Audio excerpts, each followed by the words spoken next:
Like the oscillating weight of a pendulum, Nigeria began as a purely agrarian society, then went on to become a crude oil producer, eventually lost its initial agricultural edge, and is now on the verge of returning to agriculture. Interestingly, Nigeria's return to agriculture is in the context of the drive for economic diversification.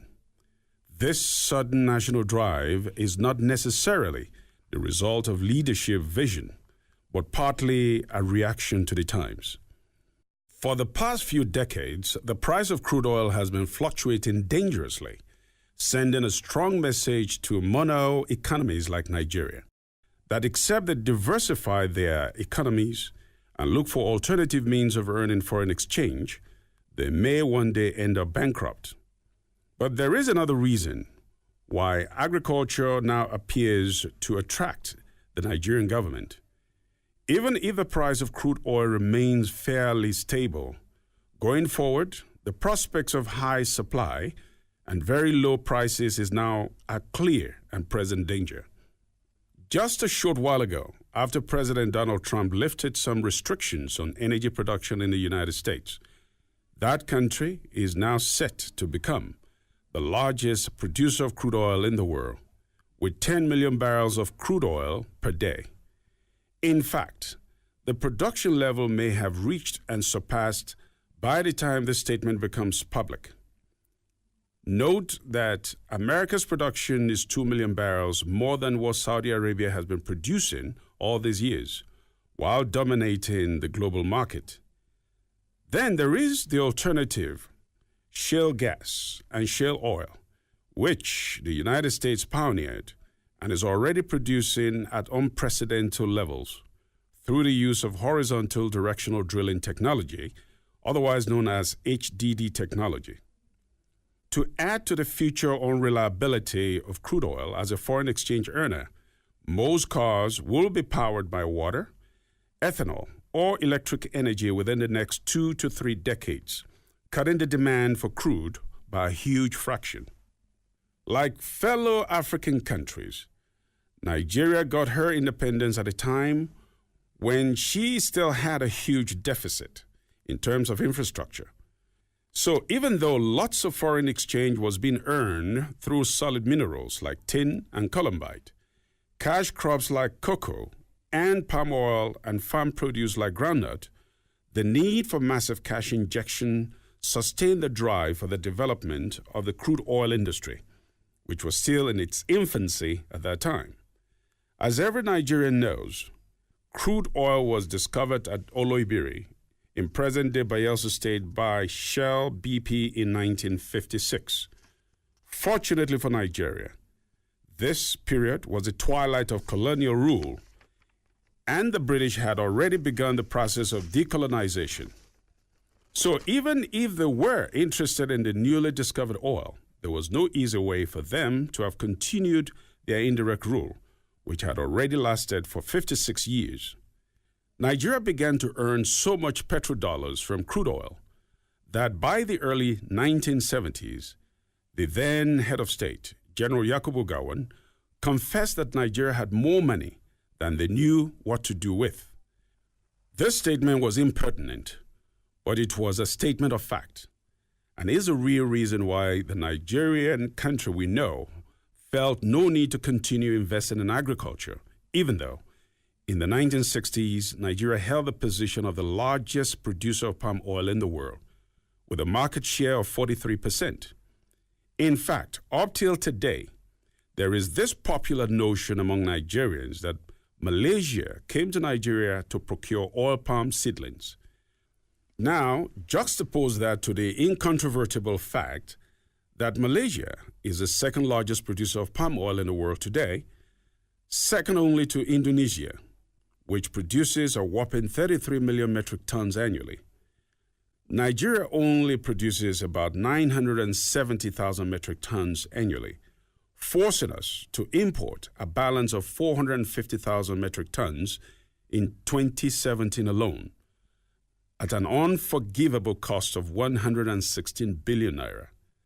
One does not need to look far For Nigeria, except for the costly mistake of abandoning agriculture, would have become global leaders in cocoa and oil palm.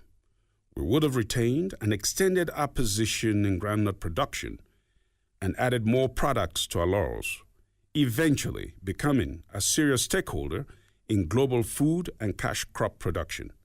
But all hope is not lost for an aggressive and brutal comeback. Already, things have begun to change gradually, and the good news is that we'll still have all the potentials we had, stubbornly refusing to harness. And better than that, we now have technology that was hitherto unavailable. In fact, on today's show, we will be seeing a seemingly magical substance with the ability to retain massive amounts of water to support all-season farming, protect the soil, and virtually give farmers unlimited power to perform miracles on land. But the man behind this substance is not a magician.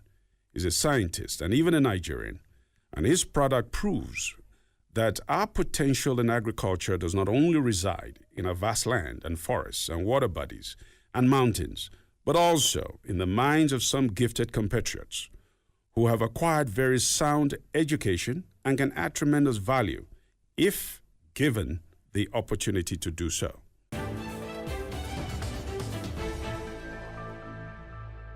Welcome back to the summit.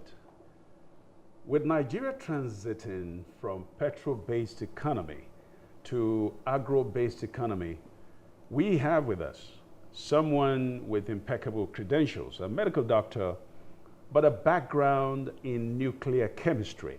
Now, we're trying to marry all his credentials as to how they relate to agriculture. With us in the studio is Dr. Jalil Tafa Balewa. Welcome. Thank you. Doc, let's first break down this myth about low yield, regardless as to what effort goes into. What brought about all that? You said a myth. It really is a myth. There are several factors that we need to consider.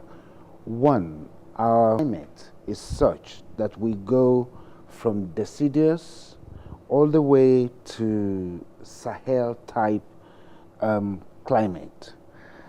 Now, about the middle of the country, you have states like Plateau and Benue that can actually supply enough food for the rest of the country.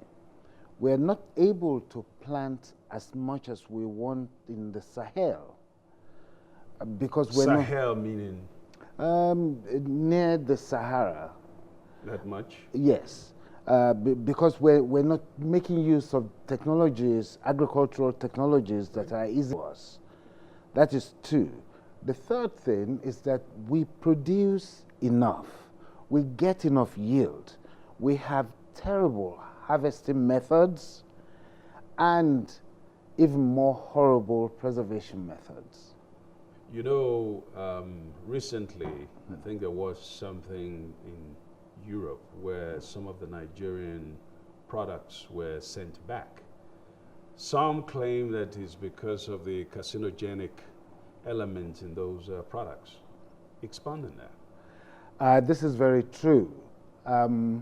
There are a lot of things that are going on in our country that we don't pay attention to.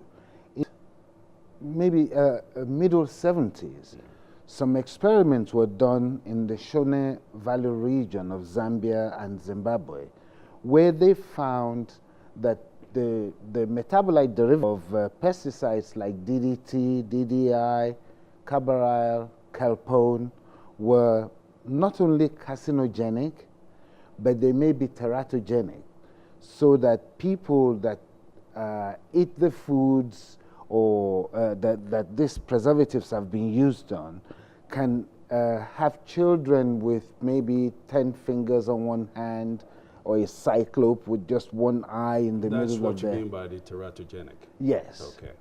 But these are carcinogenic also. Deformed, babies. Yes, okay. Babies. We send these things to Europe, and when they do their test, they found out that these were in abundance. It has been taken off the market in so many other parts of the world, but we still use it. So it's a case of, if you poison your people, you cannot poison ours. That's clearly that. You know, in fact, they normally say Nigeria produces enough food. Absolutely. To feed everybody. Export. Yes. At world. least in our region. In our region. Yes. Okay. So take us through the value chain as to how everything fell off. Okay. Now, if you go to any part of the world and you're looking for African yam, you will only be able to find Ghanaian yam, for instance. Ghana has about 6 species of yams. We have about 47. We cannot send it to any other part of the world because of the pesticides that we use, the chemicals.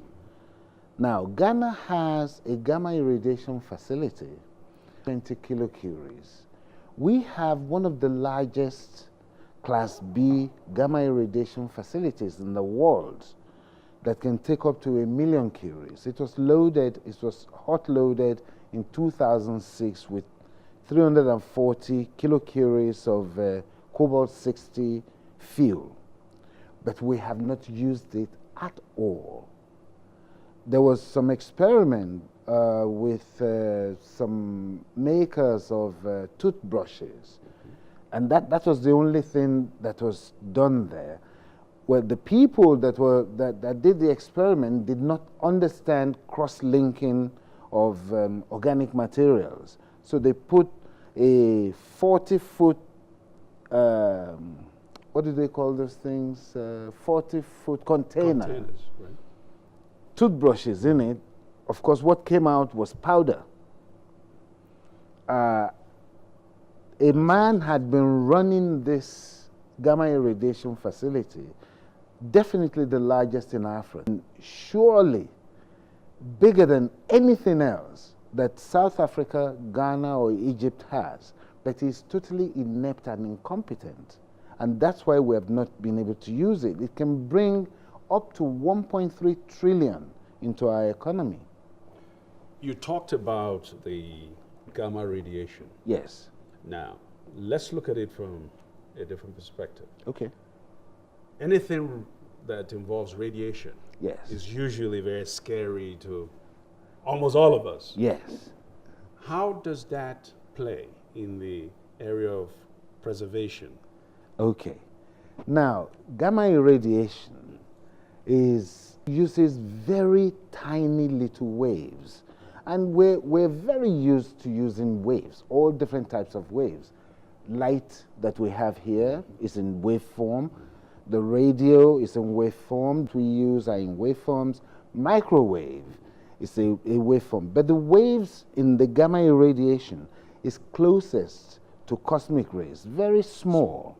So it is appropriate to use in reduction of microbes. It is also useful in giving senescence, reducing senescence rather, for fruits. That is ripening of fruits.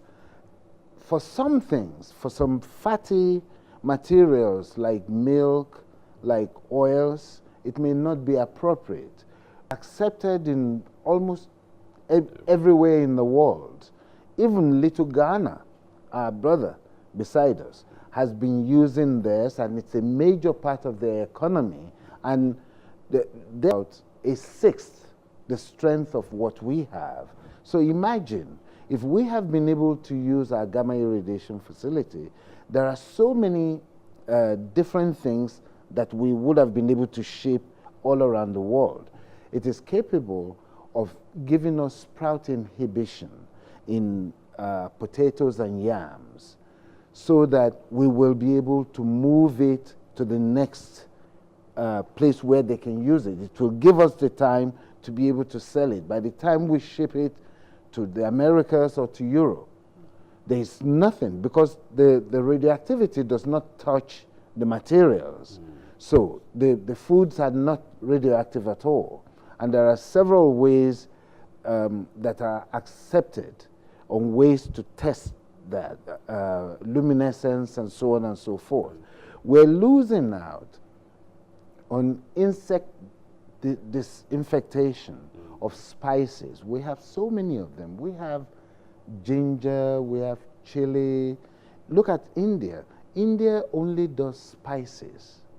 And people bring their spices to the world to be irradiated in India. We have a lot of spices that are unique to our country and to Africa, which we can sell. That is two. The reduction of microbial load in wet materials, lobsters, fish, which we have in abundance, shrimps, and so on. And which are very high in protein. And they're very high in protein. They're also very high in price. You know, the Western world will kill. Everybody is thinking of going into chicken and fish, the white meat diet and things like that. We can do that. Millet, sorghum, flour, we have in abundance. If you go to Benue during the harvesting time, you're going to see millions of oranges and mangoes, you name it, But there's a sensitive one I was hoping that you were going to touch on. Okay. Because one of the most sensitive products, actually the tomato. Yes. Now, from the harvesting of tomato, yes, to where it is probably used in form of the puree, or when they're containerized. Right. Between then, yes, and when these are brought for containerized in a factory. Right. Take us through how this yes. could be of assistance, because that is really one of the most sensitive crops.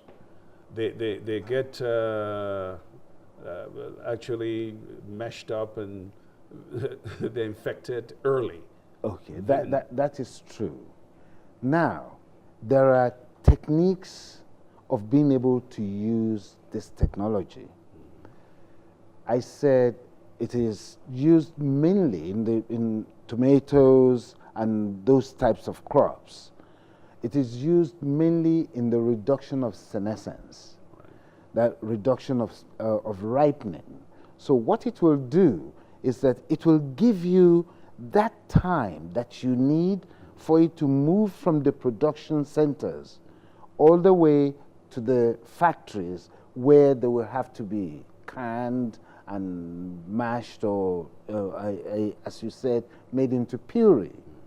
Now, we're not using that at all. This particular facility also has so many research components to it. You saw recently about tomatoes being infected by the tomato Ebola, and they were dipping it in chemicals. We don't know what these chemicals will do over a long period of time. Yes, that's what they called it from Kaduna. So hopefully we will be able to do some research on that over a long period of time and find out exactly what the resultant metabolites will do in humans. But we do have this gamma irradiation facility where we can breed seeds that will be resistant to that same tomato Ebola. But we have not been able to use it. Like I told you, there is no other place as incompetently used as this gamma irradiation facility in Nigeria. Now, this facility exists, definitely. Yes. How come that people like yourself have never taken advantage of this? Because you seem to know so much about it. You said something at the beginning of the program, that if anybody hears anything nuclear, they run because of our lack of education or of the way things work in the world. So even the people in NAS When they nuclear and know whatever it is that it can do, if it can kill these small microbes, then just imagine a big old one like me, I'll be dead in no time at all. So they just kept passing, and this person that was put in charge of this pulls the wool over everybody's eyes with this. I have tried, I have written the manual since Yaradua's time, but there has been always stumbling blocks because in Nigeria it's the way it is. If, you know, Murphy's Law can ever work properly in any country, it will be in our country. Okay. Anything that can go wrong will definitely go wrong. That is a serious Murphy's Law. Yes. You see, the issue of Nigeria being able to produce as much food, yet we're unable to export them to places like the United States, Right. to Europe, Right. etc. There's only so much that any government can do. There's also the question of perception. This is true. You see, that's why I talked about education. The government need to start things, create a template for the businessmen now to be able to come in. For an instance, one of the things that this facility can do in abundance, we're talking about the green wall. Okay. You've heard about the green wall? Yes. Now, the green wall is supposed to be like 15 kilometers wide. In Nigeria alone, it's 1,500 kilometers. If we have that green wall, we will be able to have better rainfall because the trees now will give, during transpiration, produce water in the evenings when it's cooler. Now, this vapor that's given off cumulatively becomes, and these clouds become rain at some point. Now, we've not been able to do that because in the part where we're supposed to have this green wall in 7 months of the year. This was created in 1984. It's something that I did for Pampas USA. But it can be used in agriculture also. See, I have put maybe 1 gram of it in here. 1 gram of what? Of it's irradiated polyacrylamide. Polyacrylamide. Yes, it sounds like something very scientific, but it's very a very exotic. yeah, it's a very simple compound because this GIF also does cross-linking.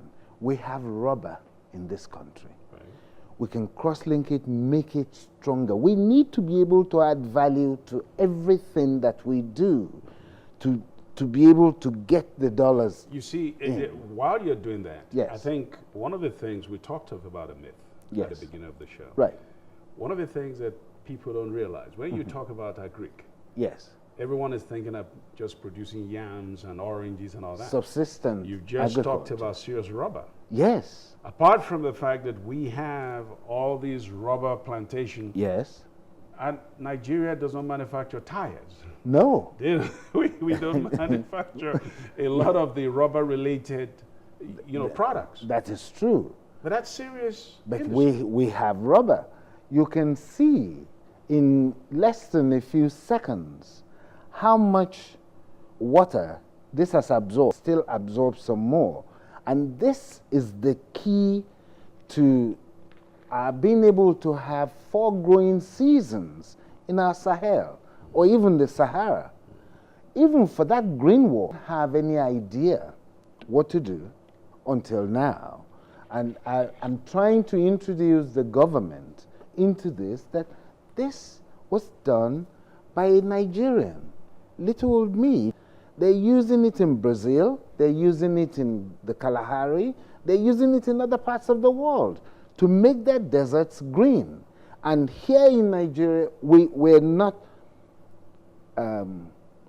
able enough. You know, Is it because we got too many green areas? I mean, no. is it too much green? We know we have Sahara Desert there. You talk Exactly. about Sahel. Yes. Yes. Everybody thinks it's in someone else's backyard.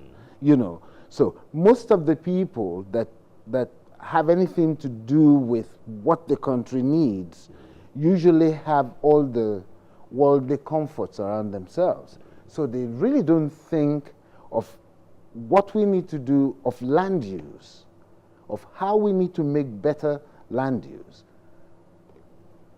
See, it can take a lot more.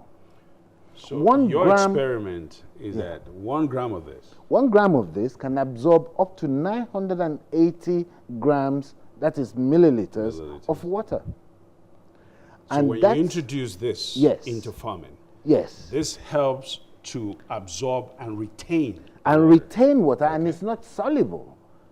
It's not. This already has some fertilizer in it, so that unlike regular farming, where you have fertilizer, you have to buy fertilizer separately, but you lose a lot of that fertilizer because when you leach the soil, when you wet the plants, you leach the soil. The fertilizer goes deeper and deeper into the water table. With fertilizer being added to this, the fertilizer stays inside. So it's like feeding the roots on a silver platter and saying, look, your food is here. Take it whenever you need it. For the green wall, it's the same exact thing. This can stay up like this. You may need to wet your plants if it's further down, maybe about every 3 weeks. You need to wet it as opposed to every other day. Now, in the north, where that green wall is supposed to be built, you can make a big enough hole around each plant, maybe a meter deep, a meter in diameter, so that the water absorbed can last up to 7-8 months. And when it starts to rain, this same Mama Jama will just keep absorbing whatever water comes, and it doesn't cost any flooding. It's non-toxic. I mean, the toxicity is about 5,000 milligrams per kilogram, but you have to be insane to eat that much acrylamide. Well, we're looking at several experiments. Yeah. But there are things in which we can look at. Yes. For example, I call it the Dubai experiment. Yes. Which is growing some of the funkiest crops that one can imagine. Right. Do they use any of these? Of course. They have to. You know, I know the obvious. Okay. Okay? Okay. However, yes, it's important for someone who has such ideas as yourself to continue to water. Don't you think? I only have 2 hands. I'm pounding as hard as I can. But, you know, our problem, if you look at our universities, the reason that there's no research, no active research in any of the universities is that a lot of the teachers, the professors and things, went through a hard time at school. And so they make it really hard for the students also. So there's no progress. So if you come up with a new idea, it's a newfangled idea to them. And you mentioned something about the fear of nuclear science. This is made through nuclear science. They're afraid of that. Anything new at all, people are afraid of it here. But until they start to use it and see how beneficial it is, you know, you'll be wondering. I mean, I remember in 1982 when I got my first cellular phone. It used to be like it was a massive... Yes, it was like an attaché case. Now, cellular industry didn't come to Nigeria until the 2000s. But now, the large majority of Nigerians will be thinking, how did they used to communicate before this new idea about telephony? Yes. But we knew differently. Since that time, it's the same. Thank you, Doctor. We'll go on a quick break and we'll be back with the summit very shortly.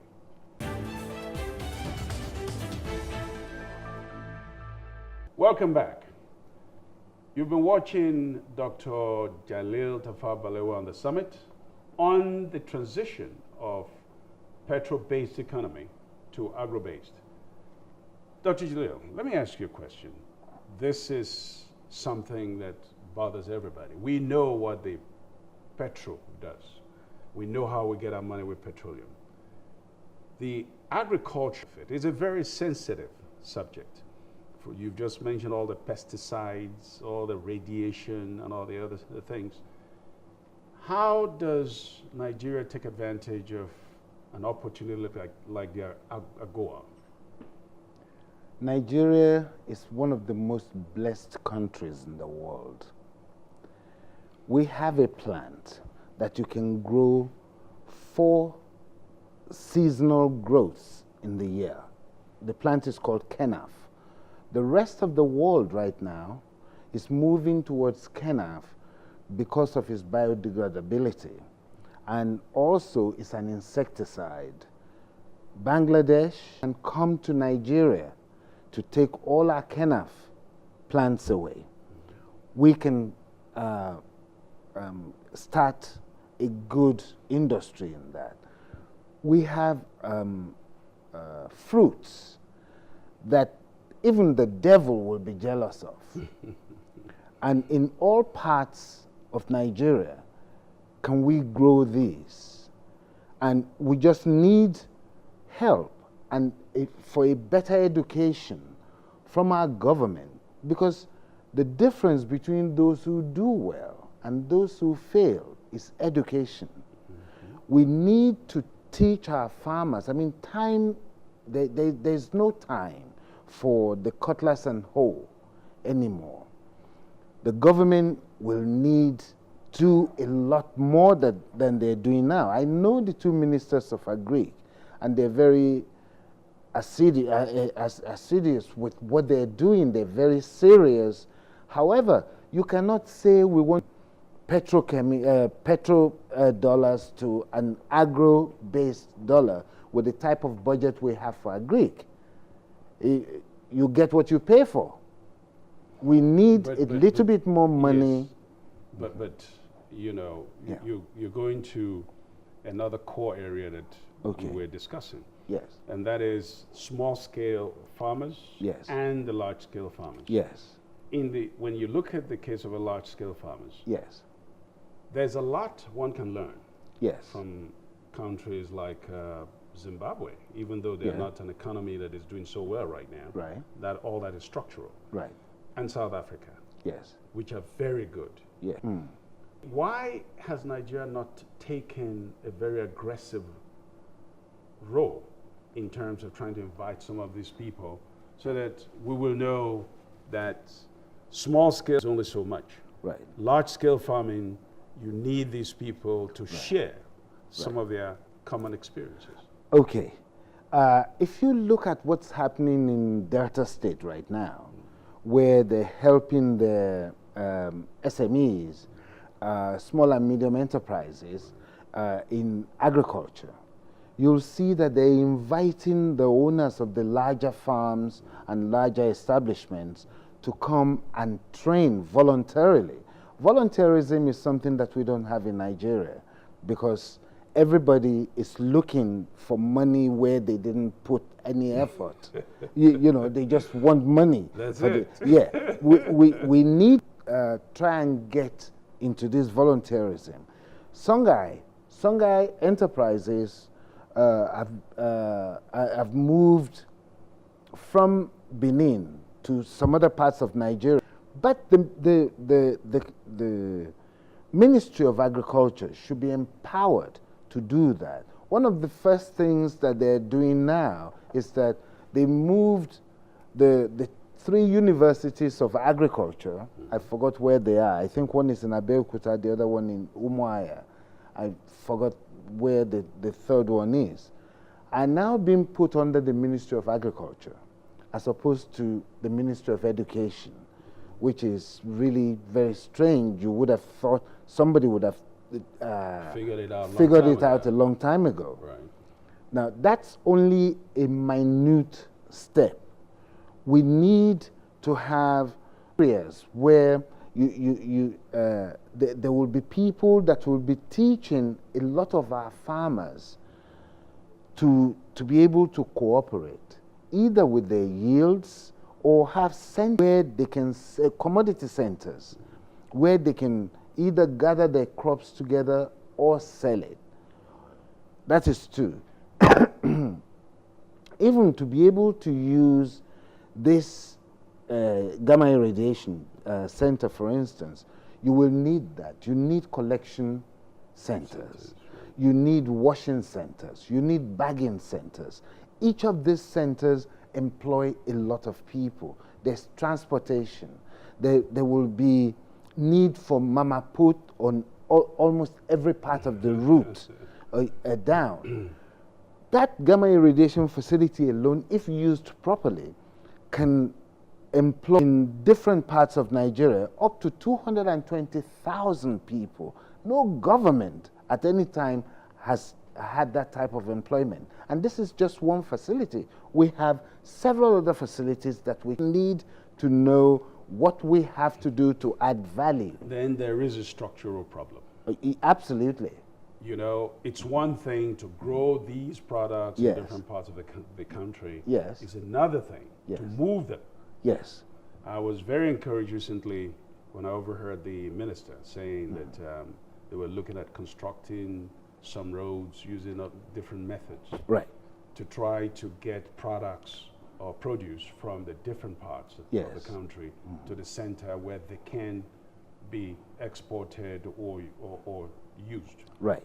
Now, the issue that you're making in terms of the different aspect, education is, but isn't this really a value orientation? Yes, but that education is the catalyst to that value addition. You need to be in people to know how to use whatever facilities the government is trying to provide. Building roads for someone that has never used a road before is absolute nonsense to him. Why are they building roads when my donkey can just traverse the desert by itself? But isn't it also something, you know, if you look at how the children Yes. of today are raised, even your children, or maybe mine, when you ask them what they want to become, many of them want to be rap artists, not farmers. So what are we not doing, would you say? Because farming has not been made attractive. You see, one of the things I had against NYSC is that I had suggested that for NYSC, for people that did agricultural science, yes. Someone did mechanical engineering, Right. another civil, someone did foods like that. They need to be able to group these students together in like a kibbutz, the Israeli kibbutz, Right. and make them work together to be able to produce things, add value to it, and you know, that will teach them before they get into the marketplace what it is and what energies that you need to be able to produce something from the ground to a finished product that you actually sell, instead of sending someone that did plant psychiatry to go and work with, to go and teach physics. you know. But you see, all of these, they sound funny, but you will see that it is if things are to change, Yeah. then we need to be looking at not telling our kids to just only be doctors and like yourself and lawyers. We need to make farming attractive. Absolutely. And the only people that they see Yes. from the Petro angle are those who have taken all our money to Europe. That is true. So that is why true. should they not be jostling for positions in the petrol industry? They don't know of any farmers who have looted anything. Yes, like you said, things really have to change. You see, with our petroleum, we don't do anything about it at all. Even our refineries, I don't think that we man them. So money comes easily. It will be for us to be able to model for these young ones that it is through work that you can get things done. But the government has to also realize that you cannot ask somebody to go to university, spend four years, or in Nigeria maybe 8 to 10 years, come out and be holding a hoe. No, it's not possible. But if you remember, in front of my house is a little farm. It's only like 3 meters by 3 meters, but that's my farm. I have spices growing in there. There is nothing wrong with people starting things like that to let young children know that there is value to it, and families can do that together. But to be able to go into big-time farming, we need cooperation. It has to be in a cooperative form. We've got to be able to learn from what other countries are doing. You mentioned South Africa and Zimbabwe. There are even smaller countries. Even Kenya, with they're tea. almost like a three-crop economy. Right. They got tea, they got Coffee. They got tea, coffee. Right. They also have what do you call this? This flour, whatever. This flour seeds that they normally export. Right. The point I'm actually making Right. is, it is important Yes. that we focus Right. on our value system. Yes. We cannot, the people who are role models today, regardless as to who you speak with, the first person they will point to is a person down the road who probably has 50 cars in his yard and is someone they know who has been very active in the petrochemical industry, Yes. as opposed to a farmer who toiled through the soil to make sure that everything that you eat and were grown through his hard work. Right. So, Believe this or not, Yes. 70% of Nigeria's citizenry are farmers in one way or another. They could be subsistence farmers, Right. but they're farmers. but it's Now- not glorified. No, It's not glorified. it isn't. It isn't. But a long time ago, Right. farming used to be it for us. We need to be able to get back to the land. You think we can do that? Oh, I know we can do it. So many other You know, countries in have another done show, that. it would have been good to bring you and the minister so that we will hear from him Okay. what plans the government really has to develop this industry robustly.